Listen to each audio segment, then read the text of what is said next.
Welcome to tonight's meeting, pre-meeting, December 19th, 2022, our last meeting for the year. I didn't see any questions for tonight's agenda, except for Mr. Baker's the legal stuff that answers to. But do you just have first round is general, what you've been doing or anything to report? Mayor Pro Tem raised his finger, so I'll let you gather your thoughts. I attended the inclusivity board on Wednesday.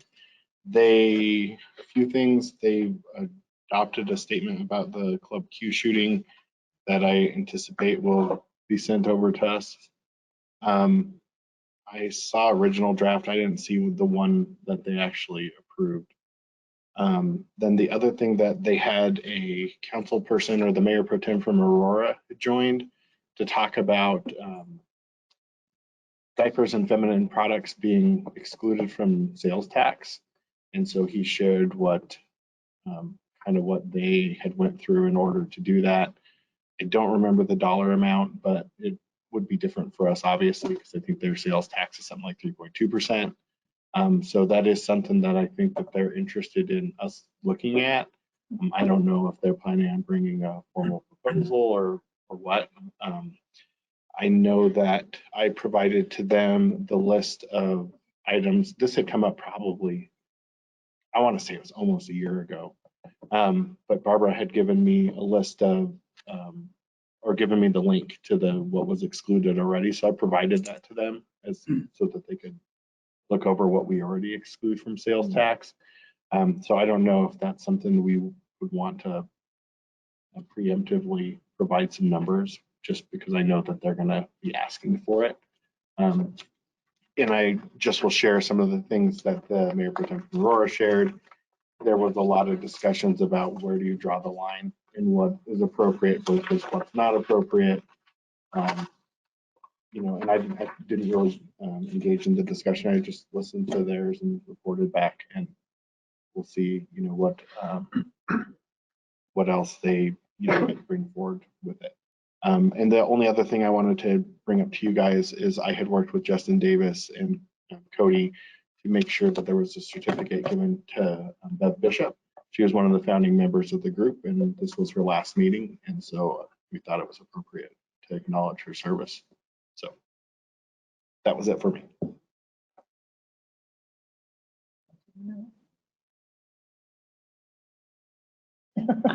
You don't want to tell us? No, I'm trying to remember what was I doing last week.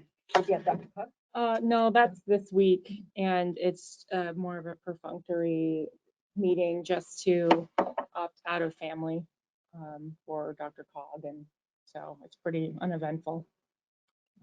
Yeah, so not very exciting. Councilor Zadi? I had a question on the agenda. I can ask that now. So the lease that we're renewing for 1 year, why is it 1 and not? So the previous was 5, but this is a month-to-month 1. Why isn't it longer? I see somebody gingerly coming down. Love the boat song. My name is Tomas Herrera Mischler, Director of Parks, Recreation, and Libraries. And great question. We're in the midst of negotiating a new sort of umbrella IGA with Highland Hills. We expect to get it done this coming calendar year. And so they wanted to just extend it for this 1 year while we're kind of negotiating the agreement, and then we'll do it'll be part of the master agreement going forward. Okay, so there's no issues? No. Okay, thanks. I would just add, I did speak briefly to the Highland Hills attorneys, and their request was for the 12-month extension while they, you know, I don't know if it's the IGA or they're just trying to evaluate going forward that space and whether that would be the same provider after next year. I think, yeah, they might do a new RFP. Kind of depends on how we come down on the agreement with them, the ICE Center. The ICE Center was just paid off the debt after 25 years. So it changes the economics nicely. in our paper. Flush back and fill. And rebuild with the floor, because I don't know how many times we had bentonite. I could have told him that. Thank you. Counselor Seymour. Attended the Westminster Chamber Government Affairs Committee along with Mayor Pro Tem. Of course, he was on, and then my computer shut down because I forgot to charge it. Details like that. That's their monthly meeting. Was fortunate enough to attend Parks Rec Library Open Space end of year celebration Tuesday evening. Wednesday was along with Mayor McNally at Westminster Public Schools Foundation reception at Landgraf Center on 72nd. And got a chance to go to the shops party. That's the first one I made it to because of COVID. And when first, that was fabulous. Really enjoyed that. And also along with Mayor Pro Tem on Friday afternoon, St. Anthony's North Hospital expansion. Great project. So that was great to see them expanding even farther. So as things grow up in that area, and then also along with Mayor Pro Tem Sunday evening at the Orchards, Mr. Freitag also at the Grand Menorah lighting at the Orchards. So, and the wind wasn't blowing, so it wasn't miserably cold. Yeah. So that was the week. Brennan's. Counselor Baker. Yeah, if I can follow up on the weeder questions. Sure. Okay, I guess I'm a poor question asker because I didn't get the understanding that I needed to out of it. And there are two components to it. One is revenues, where we got the money from, and then the other is expenditure. Where is it going to? So like I asked,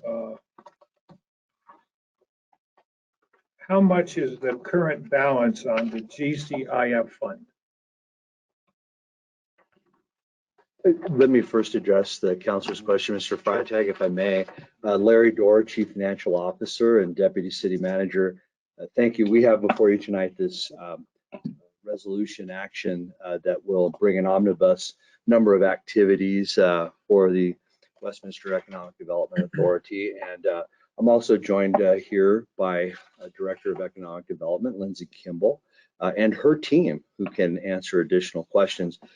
Let me just first start perhaps for the residents at a very high level that many years ago, the city committed to the redevelopment of the Westminster Mall, and with that, a financial plan to carry forward its redevelopment that included various revenue streams and expenses going forward. We've addressed a number of questions, but the gist relates to funds coming from the city, as has been planned and undertaken for a number of years, and as has been approved in the 22 and 23 capital improvement plan for the city to transfer funds to WIDA for various activities. So that's sort of the high level. In the city's budget, in a couple of places that is enumerated and describes the various development activities, professional services, consulting activities, and so forth that are anticipated to take place in the downtown urban renewal area. With that, I'll let Lindsay Kimball talk about some of the details and the existing balance that's there, because as is keeping with many of the city's financial objectives related to capital projects, we often take a pretty conservative pay-as-you-go philosophy where we'll accumulate some funds over a period of time and then expend them when opportunities arise or when needs are immediately presented. So hopefully that gives a little bit of a flavor and a background for the big picture. And then Lindsay, if you could describe the balance and maybe a few objectives for the funds. Sure. So, Councillor, our available balance is $2,964,532. That's our available balance. And this is the GCIF fund. This is the URA WIDA fund balance. I'm asking about the GCIF fund. If I could, real briefly, both the Westminster Economic Development Authority and the City of Westminster, each separate financial entities, each have a general capital improvement fund. So what Lindsay was addressing is the general capital improvement fund within the Westminster Economic Development Authority. So I just want to make sure that that's a record. Well, I mean, this is the number 2. Because you sort of answered that with number 1, because you actually put a listing of things in there, but this is for number 2.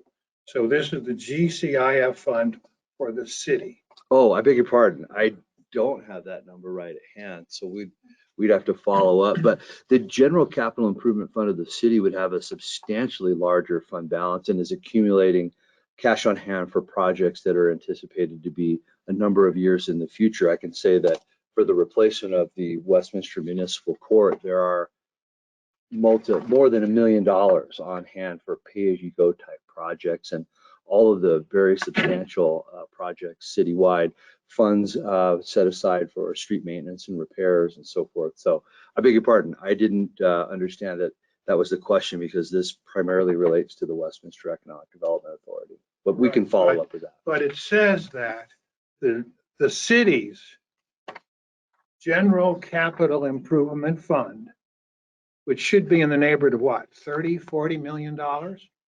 It could be in that kind of neighborhood, yes. Ms. Kimball just described the general capital Right. improvement fund. Well, that was question number 1. This is question number 2. Mhm. Okay, so we're actually taking nearly $1 million from the city's general capital improvement fund.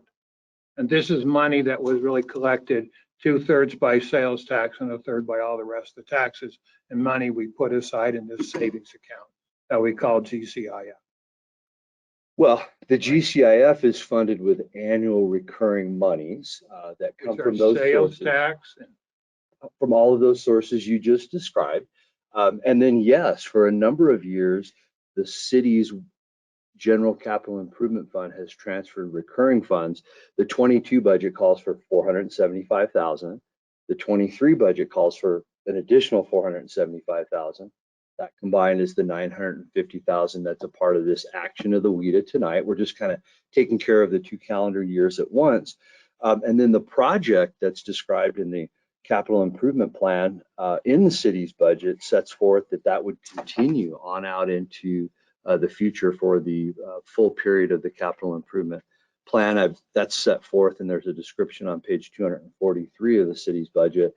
And it's also enumerated year by year on page 219 of the city's budget. So those funds have been, we could go back and show you that those funds have been transferred for at least the last decade or more to help accumulate the balance that Ms. Kimball just addressed within the Westminster Economic Development Authority. And Larry, if I could also add, I don't mean to overcomplicate, but let me try and simply put it. Our GID, separate from the URA, is collecting an increment, but that increment is swept by WIDA. WIDA then transfers it to the GID. The GID transfers, in fact, this coming year, 2023, will transfer $600,000 to the general fund. So that's a little bit of a transfer governmental accounting exercise as well. To Larry's point, that there is money going out, there is money being taken from the GCIF, but a lot of that is coming and being generated by the increment within downtown, if that helps.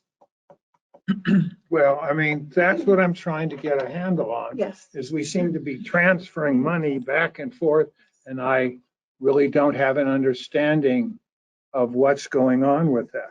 And when it comes to the GID, the GID gets a different sales tax. So doesn't Jefferson County, after they collect it, pay it directly to the GID, which is a separate legal entity? Sir, it's my understanding that both our URA and our GID, and correct me if I'm wrong, Larry, are only property tax based. Right. We did right, not. Right. We did not TIF the sales tax. Right. And that's why Jefferson County collects it. Correct. Yes. But don't they pay the GID directly to the GID, which is its own separate legal entity? Not sales tax.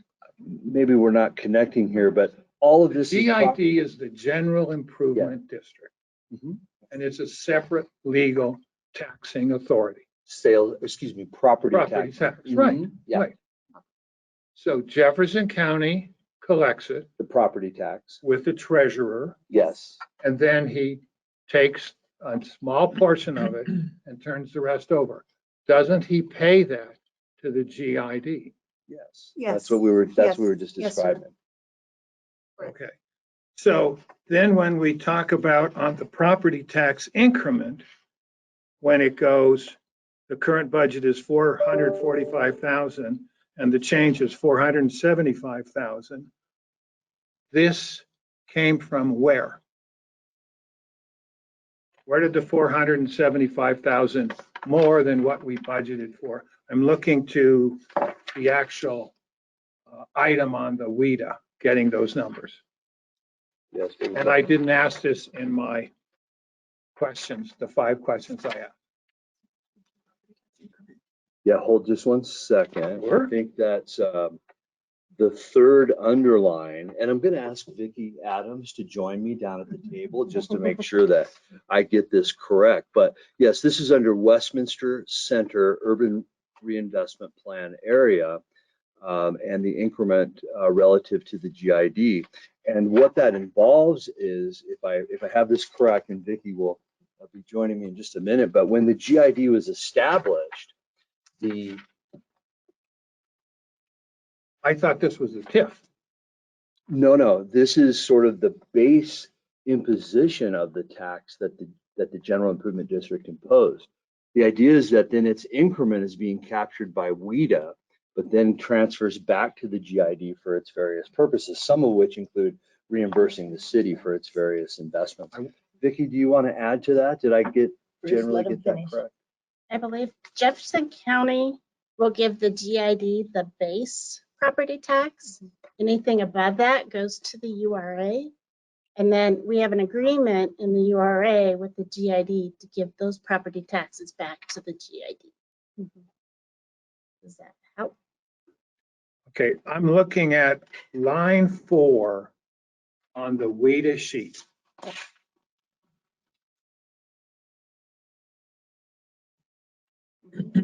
Okay, Mm-hmm. and it says current budget 445,000, Uh-huh. and it says change 475,000. Mm-hmm. Okay, now it says property tax increment. That's why I thought it was a TIF. So is this the TIF or is this the GID? Because those are 2 separate entities. Mm-hmm. This is the TIF going back to the GID. Why is the TIF being given to the GID? Because there's an intergovernmental agreement with WIDA, the URA, and the GID to give them back their increment, which is the TIF, back to the GID. I guess I still don't understand. Don't we get paid the property taxes in like June or July? No, we get them every month. Yeah, I mean, the majority come in April and June, but then we get trickled in amounts for people that pay late. Yeah, but I'm sure the 475,000 is not a trickle in amount. So, some pay early, believe it or not, too. But no, what this omnibus year end does is capture what we've actually collected versus what we anticipated. This year, there was a larger unanticipated increase. In other words, the increment was 920,000 versus what we originally thought was more like 445 because of the significant taxable development that's happened in the downtown. Is that fair, Vicki? Yeah. So we're just adjusting this budget for those transfers, all of which fit into the original financial plan for accomplishing the downtown. Okay. Now let's go to the expenditure side. And in the last one, the last itemized number, it has WERP City Participation CIP. And that's where we're sending 950,000, which we took from the General Capital Improvement Fund for courthouses and water systems and sewers and streets and sent it to just the new downtown. Okay, what's that being spent on? I know there was an answer, but I didn't understand it. Ms. Kimball, that's the balance that you just described a moment ago on some of the objectives for the project. Correct. So this provides for any capital improvements for downtown, could be streets, could be other pieces of infrastructure that are needed. It also helps us pay to maintain that infrastructure once it's in place. So just like the rest of the city, you have to maintain your roads and your sewers and your parks and your everything else. We have to do the same thing downtown. So that's the city's participation. But I also want to point out that $600,000 number that I mentioned, it was a transfer from the GID, which came from WIDA, back out to the city. It comes back to us to pay for these capital. So it's circuitous, I know, but it's just the accounting that we are operating with right now. So what's the 950,000 extra dollars, which we hadn't budgeted for, going to be spent on? Yeah, one of the things that we've done, I can take that in terms of the operation of things. The 672,881, which is probably the place to start to tell the whole story. Those were funds that were appropriated from the city to credit to the Economic Development Authority that were transferred over at the end of 21 and were present for the 22 budget that were appropriated for the various things that Ms. Kimball just described. The 2022 and 2023 transfers were appropriated on the city side, but those funds have been transferred and are complete, but now we want to appropriate those two $475,000 transfers for the various purposes that were just described. So this is just on the Westminster Economic Development Authority's books, reciprocating to what's happened on the city's books. That's what this is. And we've run out of time, so thanks. We've got 10 minutes. I have 6:55. Well, keep Yeah. going. Let's get this finished. So sorry, but I'd like to introduce John Burke, and we do have very specific line items that he's going to describe. Sure, I'll talk to two different buckets. First was the 950, 475 in 2022 to capture what was already budgeted, and then 475 in 2023 anticipated to be budgeted. Those are primarily consultant fees and necessary for the development. So things like with Martin, all the surveys, all your due diligence documents, Laramie companies in that same number, Moulton Associates, our legal team from Malcolm Murray to Dan Minzer. Those are right around that 470 or less every year. We also have one-time fees for some of the lead consultant we have as well, or special studies, so environmental issues we run into. So that's what that 950 is, 2 years worth of consultant fees. Okay. The second item was the capital side of things. It went from, it was 2.6 to 3.4. That's about 4 different projects we have currently in the queue that are either in design or will be coming before this board in council later next year. One of those would be the alley and waterline project to serve the Marzec Fine Foods. It'll run from Harlan to Westminster Boulevard. That's hovering right around $1 million for that infrastructure. Another one would be 92nd and Eaton Street to serve the townhomes. They'll be fronting on Eaton Street, so the block C7 and B6. That frontage, we're looking at 92nd and modifications. That's about another $1.7 million for that project. A lot of infrastructure with that one. Third one would be signage, wayfinding, and streetlights in downtown. I was just driving through there. So we still have a number of streetlights to put on, like Eaton Street. It's really dark right now. And so those will be continually added with phased development as we move forward. Another one is maintenance of areas around JCPenney. We own the property, so we're responsible for maintaining the safety and security of that area as well. So that's about another 200,000. All in, those first projects I just mentioned, about 3.4 million. And again, those will all be fully designed and brought to this board and council for consideration at a later date. In addition to that, something we've been working on for off and on a number of years is the potential joint venture with a developer to build a garage with condominiums behind the Alamo Draft House or other proximate locations of that. And that could be anywhere from $8 to $10 million. Again, we don't want to ask for the money until we're ready. This year, we have about 3.4 million that we're in the queue. We've been working on that we're anticipating bringing forward next year. Thank you. My pleasure.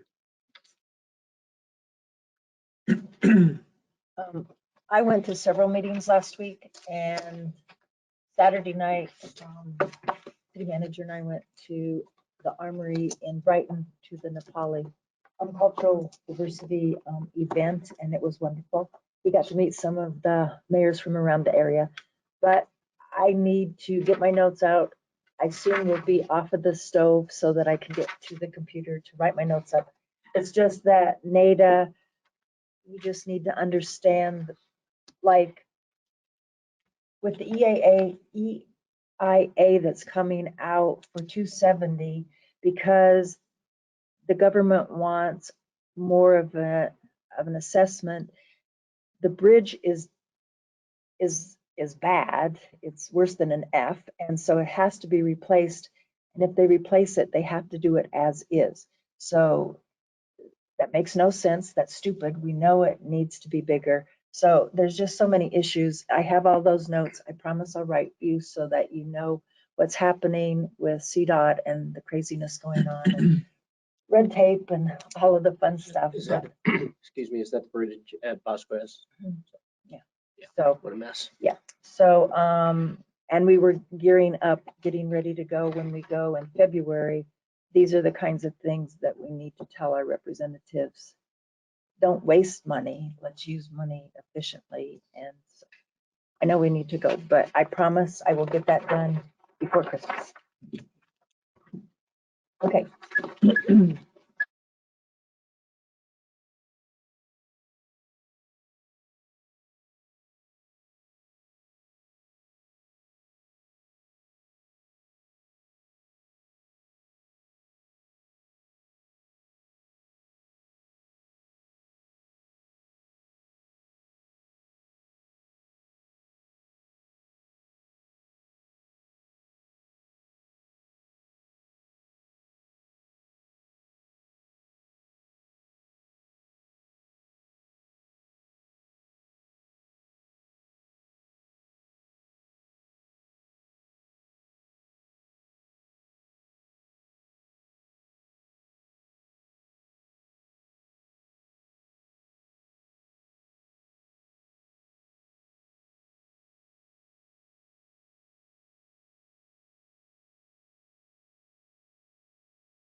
Good evening. Welcome to December 19th, 2022 City Council meeting. Please stand and join me in the Pledge of Allegiance.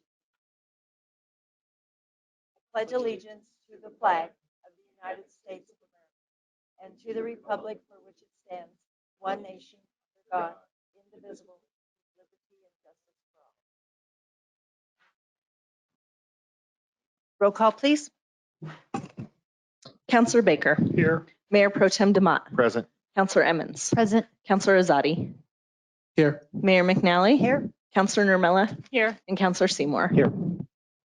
That brings us to the minutes of December 12th, 2022. Mayor Pro Tem.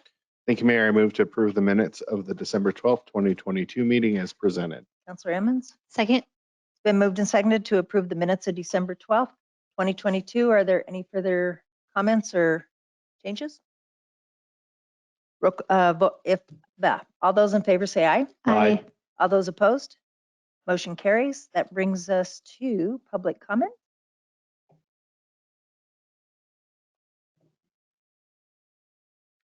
while we're waiting, I will just remind us that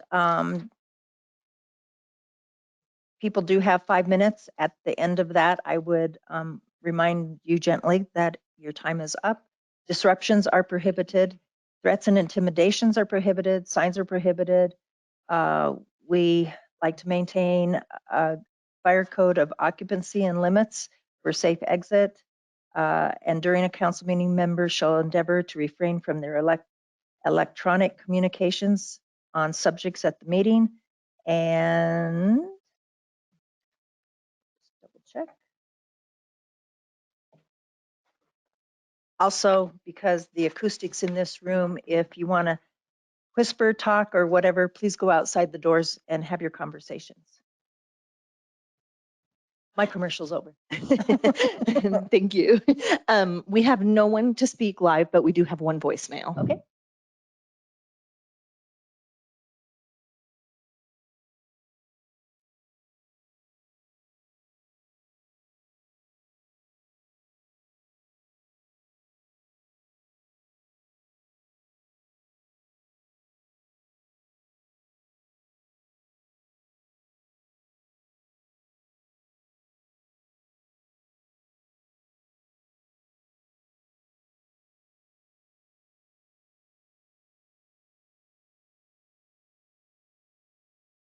This is Chris Stimson, the Cotton Creek area of Westminster. Speaking from North Carolina, I expect you can hear me. It does go up to 11. Madam Mayor, City Councillors, City Manager and staff, it should not come as a surprise to learn that many people in our city and some of the City Council are opposed to the idea of building more apartments in the new downtown, or anywhere in Westminster for that matter. This cannot legitimately be described as NIMBY. It more resembles banana. Build absolutely nothing anywhere near anyone. I wonder whether new city manager Mark Freitag has yet become aware of this dichotomy between what certain of our citizens want and what this city certainly needs. We hear from the police department that the city is woefully short of new officers. It appears that many are called, but few are chosen. Or to put it more succinctly, few of those called choose Westminster, largely because of their inability to find housing within the boundaries of the city they are being asked to protect and defend. We also know full well that our teachers' compensation is obscenely inadequate for any who wish to live in the same zip code as their charges. Should it not be obvious to all that to maintain the sustainable city that we fondly believe Westminster to be, we must allow all those who contribute to that level of sustainability to be able to be domiciled within it? What is the alternative? Thank you for your service. Enjoy your mobile home park 2 towns away. We can't have it both ways. No community should be an exclusive hood of single-family homes, pricing out those upon whom we depend for public safety and education. That, councillors, is not sustainable. Thank you.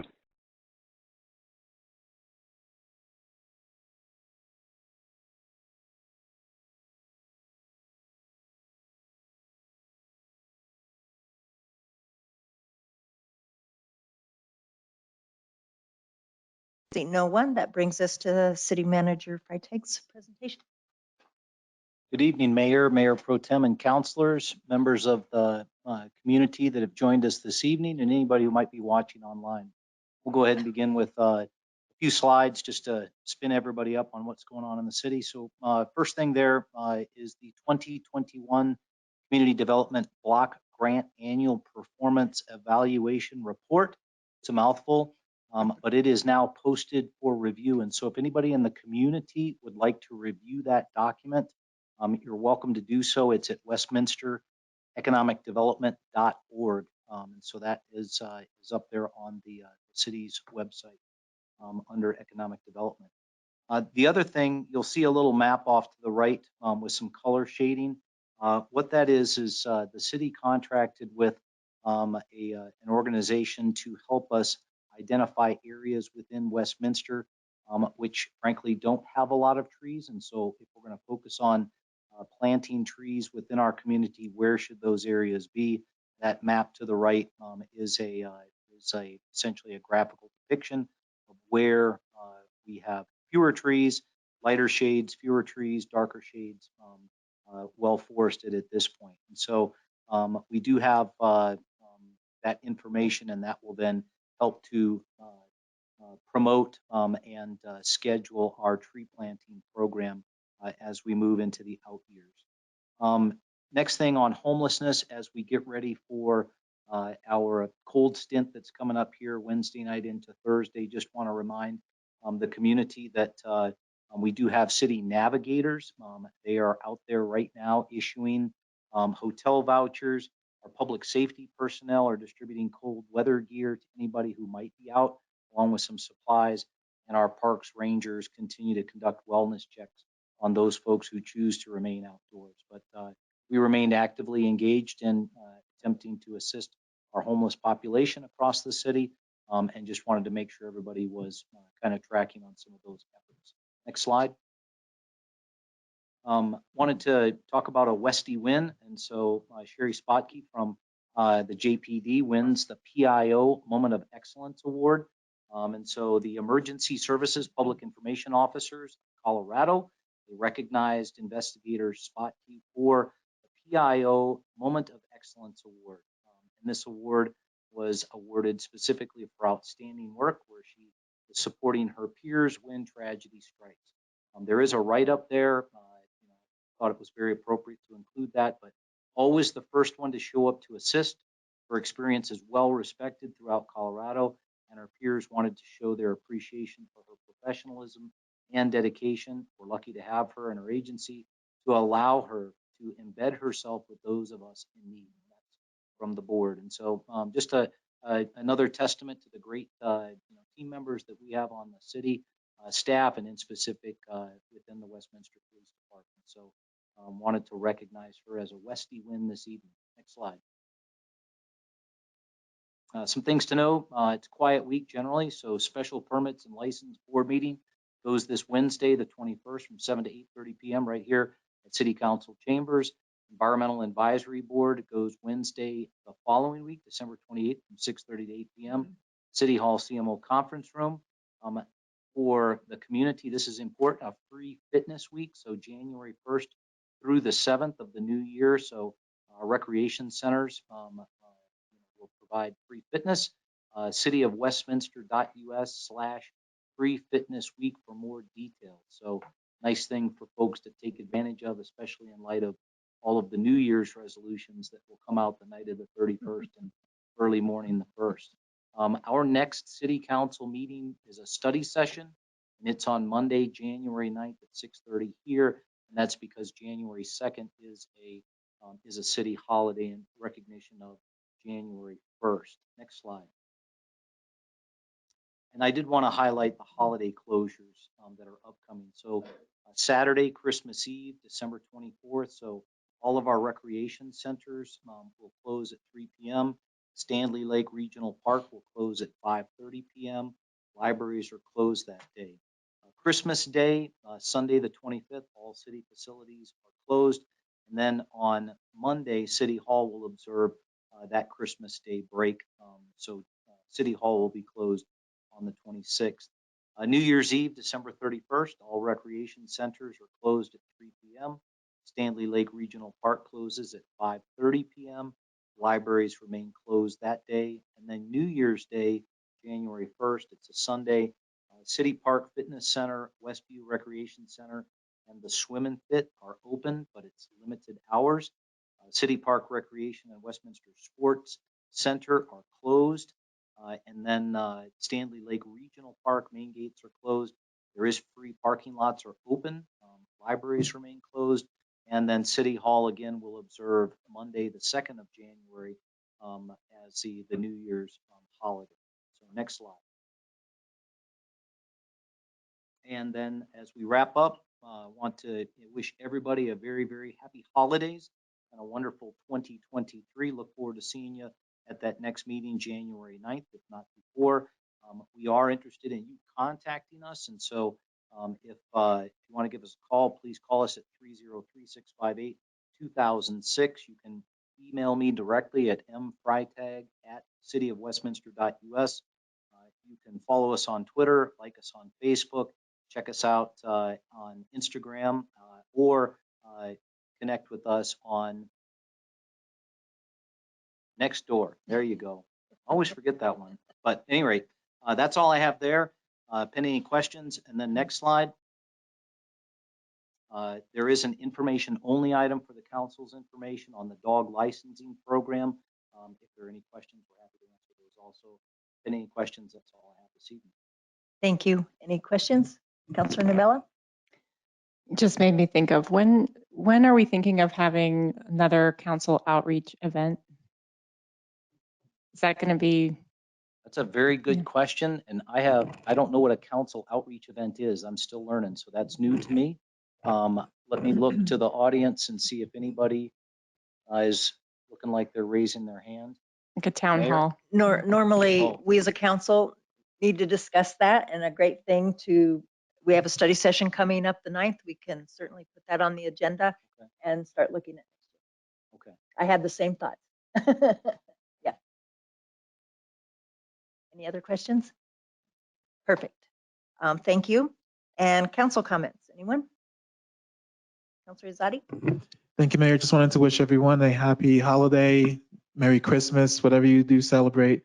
Right before this council meeting in the afternoon, I continued my second annual tradition of I selected 5 randomly selected residents and I just gave them gifts and just talked to them. I would encourage everyone to just talk to your neighbors. It's a good time to leave your house, go next door, and just get to know one another. As you can see, people need help, and many people won't ask for help. So you never know unless you talk to them. So just my message would be to reach out and just do good wherever you can. Thank you. Councilor Baker? Thank you. So absolutely happy Hanukkah, happy solstice, happy Festivus, happy Christmas, happy Kwanzaa, and happy New Year's. It's a good time of year. Over the last week, I was thinking and came to don't want to think of it as a eureka moment, but that works as well, an epiphany. As you've probably heard me say before, the way we get lied to is truth needs both accuracy and proportion. And rarely do we get lied to in accuracy, but we get misled, we get lied to in proportion. Sometimes it's by omission, leaving out something that's very important. Most of the time it's by overstating a risk, like the risks of COVID would be a perfect example. Even though there were voices at the time saying this, they were ignored. But COVID is only a risk to a very small part of our population. And instead of focusing on that, we had people going to the grocery store and washing their groceries when they got home. Very unfortunate. But there's other ways where really proportion is vitally important.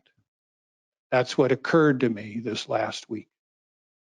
As most people may know, this council and the individuals on it have spent a lot of time with the Rocky Mountain Metropolitan Airport Community Noise Council. Lots of time by not only this council, but by certain members of the council.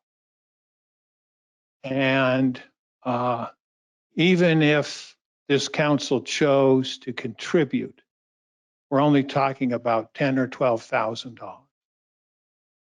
And yet we've spent multiple hours doing it. And when we compare that to something, say, like the WIDA example, where we're going to be talking about this evening, The amount of money that WIDA is going to allocate is 200 times the amount of money we might give to the Rocky Mountain Noise Roundtable. Shouldn't we be spending more time with that? And we only have a limited amount of time. But in my mind, we should be spending far more time trying to understand this council's expenditures of tens of millions of dollars than we do. It's almost like we're getting sidetracked and our time is going down the hole on these rather minimal items instead of spending our time on the major challenges that our community faces. And the Rocky Mountain Airport Community Noise Roundtable is a perfect example. First of all, it's voluntary. We're under no obligation to participate. We are attempting to participate because we want to support our sister communities. But somewhere in this, we've forgotten that this is voluntary and this roundtable has no power whatsoever. None. Zero. We have a responsibility, but only in terms of our citizens and the noise and the problems that they have to endure because of the airport. The entity with the most responsibility, and I underline for emphasis, the only one with authority, is the Jefferson County Board of Commissioners. And yet they seem to want to duck their responsibility. They don't want to use their authority. And this lack of action on their part has caused other members of the community roundtable try to step up and fill that void, which of course they can't do because they have no authority. This council has lots of authority on lots of areas, and they have to do with money. And I implore my colleagues, let's spend more time about where our money goes, and not worry as much about these other items. Thank you. Anyone else? Mayor Pro Tem? Thank you, Madam Mayor. I wanted to take a moment and first thank all of our staff, our new city manager, his deputies who kept the city running for the last year. The city has been through a lot of transition in the last 18 months. And so I think that the folks that work for this organization deserve some gratitude. This will be our last meeting before the new year, and I'm excited for what's ahead of the city, both the council, the leadership, the whole organization. There's a lot to do still. We have to figure out what we're going to do with the water plant. City manager gets to hire 3 more directors of departments from HR, Public Works to the police department. So there's no shortage of things for us to still do, but I want to make sure that I took time and thank those folks, as well as thank our Public Works and our police and fire departments who will be working through the holidays as they always do when duty calls. So I want to say that I appreciate those folks. And then I want to take a quick second to thank or say happy holidays and Merry Christmas to everyone. As I go and celebrate Christmas and the birth of my Savior, Jesus Christ, other people are celebrating other holidays, such as last night we got to join Rabbi Benji at the Orchard Town Center as they did the first night of Hanukkah and did a lighting. We got to see some juggling with fire, which was pretty neat. They also did recognition of Jessica Ridgway's loss and with her family, and Sarah Ridgway, the mom of Jessica, got to light the menorah for them. And it was an interesting celebration, and I wanted to share this with folks because I thought it was interesting because I went to a kind of pre-Christmas service at where I go to for my place of worship, and they talked about being the light in the world. And so often, especially in the last couple of years, as things have been so divisive in our country, how it's easy to forget that and to just focus on what we disagree about and what I hate about the other folks that might be talking or the talking heads. And our minister shared about being the light and really looking at that, the change as being kind of the Goliath and David and Goliath kind of situation, but you can do your part to be that difference maker, even if it's just a little bit of light in the world. And I thought it was interesting because last night, the Rabbi Benji shared pretty much the same story, and he told the story of Hanukkah and how the Israelites at the time were under rule of the Syrian army, and they basically drove them out, and there was a miracle of Hanukkah. If you know that he shared that story, and he shared basically the same thing, that we can be the light in this world, and really it's our duty to be this light, the light in this world. And you think about that whole thought process, and it reminded me of what Dr. Martin Luther King said, which is darkness cannot drive out darkness, only light can do that, and only love can drive out hate. I'm summarizing that a bit, but you get the point. I think that's a really interesting message, and I think it's interesting to think of diverse groups from Christianity to Judaism and how we all really want that same thing, and that is to be able to have a happy world. But that takes each one of us. And so I wanted to share that tonight because it really hit me in a certain way, as a reminder of why I even do this. It's about making a positive difference in our community. We all have different ways that we think that should happen. But certainly we should remind ourselves about why we do this, and it's about making a better future for our kids in this country. So with that, happy holidays, happy new year, and I look forward to seeing you in 2023. Anyone else? I wanted to remind people listening and people here that might know anybody, Tri-City Baptist has their last food bank tomorrow, 2:30 to 4:30. There are no questions asked. The only thing they need to know is your household, how many people live there, and your address. That's it. And when they started out, they were averaging around 250 household members they were helping. COVID hit, and that raised to 750 up to 1,000. With inflation happening, it hit at our last food bank 1,333.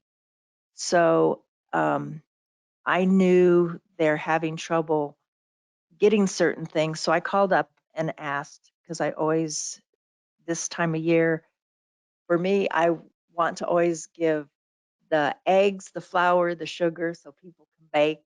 That's where I come from.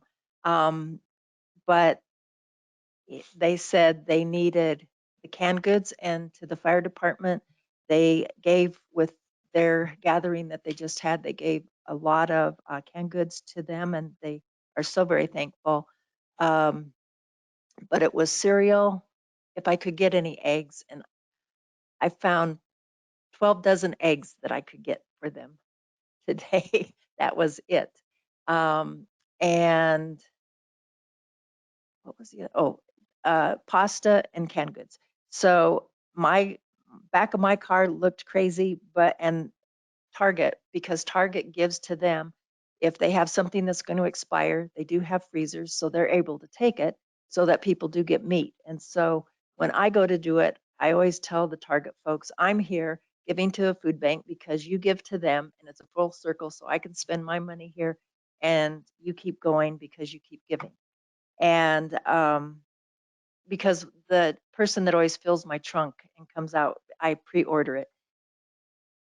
Ma'am, isn't this a lot of cereal for you?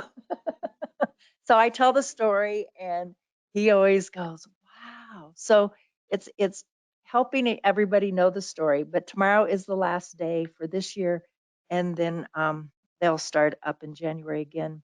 And I too want to say to staff, and I'm glad not more have to be here tonight. It's so close to Christmas, but to staff, any of you listening, as you talk to your staffs, last year sitting here for the first time in a while, we had some big challenges ahead of us, and it's been messy. It's been at times frustrating. It's been at times tearful. but you know who you are, that stood me back up and said we can do this, and we did. And to the liaisons that have to help all 7 people here with the different things that we represent, and that's extra time for you.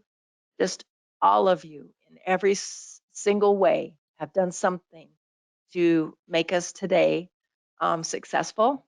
We have a city manager on board, and we welcome him and look forward to next year.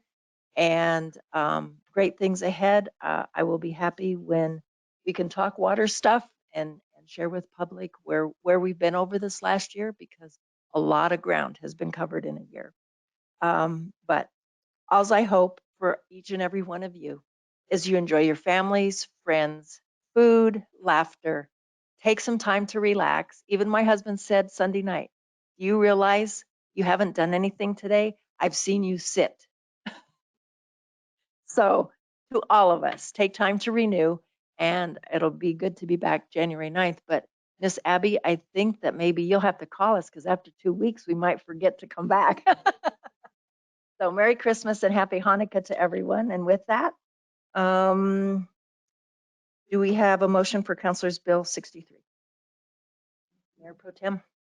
Thank you, Mayor. I move to pass Council Bill number 63 on first reading, providing a supplemental appropriation of funds to the 2022 adopted budget of general fund stabilization reserve, golf course enterprise, Legacy Ridge Golf Course, Parks Open Space and Trails, general capital improvement and community development block grant funds.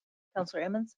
Second. It's been moved and seconded to pass Councilor's Bill 63. Is there any further discussion? Roll call, please. Counselor Baker. Mayor Pro Tem Demott. Yes. Counselor Emmons. Yes. Counselor Azadi. Yes. Mayor McNally. Yes. Counselor Nermella. Yes. And Counselor Seymour. Yes. The motion passes on a 7-0 vote. That brings us to Councilor's Bill number 64. Councilor Emmons? Thank you, Mayor. I move to pass Councilor's Bill number 64 on first reading, approving a First Amendment to lease between the City of Westminster and Highland Hills Park and Recreation District as landlord and Top One Incorporated DBA Bender's Bar and Grill as tenant to extend the term of the lease to operate the restaurant concession in the Ice Center at the Promenade through December 31st, 2023. Mayor Pro Tem? Second. It's been moved and seconded to pass Councilor's Bill number 64. Is there any further questions? Roll call, please. Mayor Pro Tem Demott. Yes. Counselor Emmons. Yes. Counselor Azadi. Yes. Mayor McNally. Yes. Counselor Nermella. Yes. Counselor Seymour. Yes. And Counselor Baker. Yes.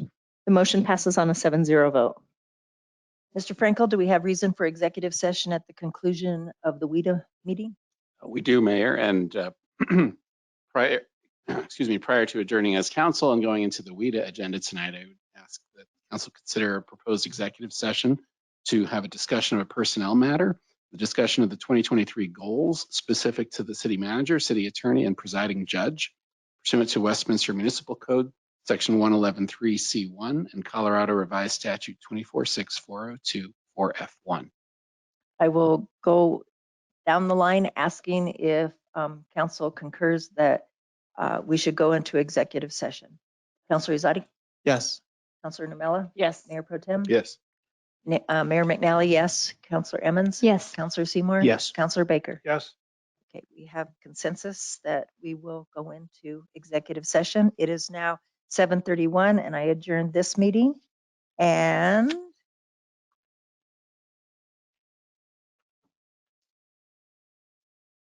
open the Westminster Economic Development Authority special meeting for December 19th, 2022, incorporating the roll call from the previous meeting. And we have a motion for WIDA minutes of November 14th, 2022. Mayor Pro Tem? Thank you, Madam Chair. I move to approve the WIDA minutes of November 14th, 2022 as presented. Councilor Emmons? Second. Been moved and seconded to approve the minutes of November 14th, 2022 of WIDA. Is there any further discussion? All those in favor say aye. Aye. Opposed? That brings us to public hearing for the Westminster Economic Development Authority supplemental appropriation to the 2022 budget. City Manager, do we have any staff that's going to present? Okay. Is there anyone in the audience that wants to speak? I will close the public hearing at 7:32. And do we have a motion? Mayor Pro Tem? Thank you. I move to adopt resolution number 224, authorizing a supplemental appropriation to the 2022 Westminster Economic Development Authority budget. It's been moved and seconded to, I'm sorry, Councilor Emmons. Second. It's been moved and seconded to adopt the resolution 224. Is there any further discussion? Councilor Baker? Thank you. I will be voting no on this. I don't think we've given proper consideration to the funds we're spending. Part of me is still stuck on our December 5th meeting where for the first time, I was told that back in 2014 and 2015, that we planned on losing $60 million at the new downtown. I had never heard that before, ever. And I was opponent to what was going down at the new downtown. If I had been aware that we planned on losing $60 million, that would have just been ammunition to my point.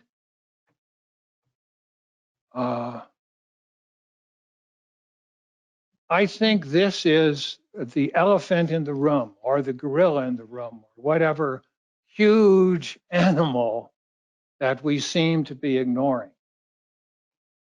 I view the new downtown as a failure. A lot of that is based on my previous 4 years on council, where I saw wonderful ideas pop up and then collapse and fade away. Beginning with Oliver McMillan, but there were some before that that I was just told stories about. But Oliver McMillan, we spent a lot of time with, and it collapsed and tumbled away. And then we got the new one. And I don't know if I can truly go down the list of failures at that because I don't know how many are confidential. Well, there's more than one. And everyone came to us with all these glowing recommendations and how this was going to be good and blah, blah, blah, blah, blah. And they didn't work. They didn't work at all. And even though we have experts with credentials and experience, I'm looking at results. And the results of our new downtown are rather meager. And I'm being kind. And even this council, in a previous council, backed away from next urban center of the Colorado Front Range. But I think it's time that this council stop the Pollyanna, stop the arrogance and pride that we have in ourselves and our organization, and truly come to grips with the difficult mess that that downtown is. We've gone through years when Denver, Colorado, and the Front Range was one of the hottest real estate markets in the country. And we get meager results. And now we're going into perhaps an economic situation that will not be as conducive to development. And the time clock is running on the tax increment, which of course was a horrible thing to do. And even though I had a disagreement from one of our lawyers, I went back and looked at the Colorado law. The only way you can condemn and make an urban renewal area and do a TIF, let me remind everyone, a TIF takes money from the county that is not backfilled. They lose it forever. For 25 years, they're supposed to run the jail and the sheriff's department and the social services without that money. and it takes money from the schools. And even though up to 27 mills is filled by the Colorado legislature, which of course takes money from higher education and prisons and everything else like that, the rest of it is taken by a secret tax increase on the taxpayers of whatever school district they're in. There's real hurt in TIF and urban renewal. The Colorado law says it has to be a growing menace to the state of Colorado, which it was not. So I urge my colleagues, let's get serious and let's look at numbers and let's stop believing these. And I'll be voting no on this. Thank you. Counselor Seymour? Thank you, Madam Mayor. I'll be voting yes in favor of this because it's time to look ahead. Counselor Namilla? I will also be voting yes, and I just want to set the record straight with respect to staff having assumed that there would be a $60 million loss. That is not the fact, nor what I mentioned was a week or two ago. So I just stated the fact that after negotiating with master developer and after going through what it would take to get the vision, that was the result that the city was going to have to be in. So the city decided not to go in that direction. So again, I think staff over the years have made very strategic decisions about this site, and the TIF, the philosophy behind tax increment financing is that there is not any revenue coming in off of a site, which our mall was not bringing in revenue. And I think that, we can, when we do have the downtown project brought back to us, I think in the spring, it would be a helpful reminder to just look at what was the site generating, what is this effort building for the city and for the county and the other districts over time, and the overall benefit that we'll all receive from that. So yeah, I think we're doing what we can on this site, and I look forward to future conversations we'll all have about how we just best set it up for success. Counselor Izadi? Thank you, Mayor. I will be voting yes for the obvious reasons that this project is not a failure. I think calling it a failure is disingenuous at best and divisive at worst. I think it's misleading, and I want all residents to know it's not even close. It's actually quite a success, and given the market dynamics of what's happening in our macro environment with the economics of everything and the supply and demand, we're doing really well relative to most peers.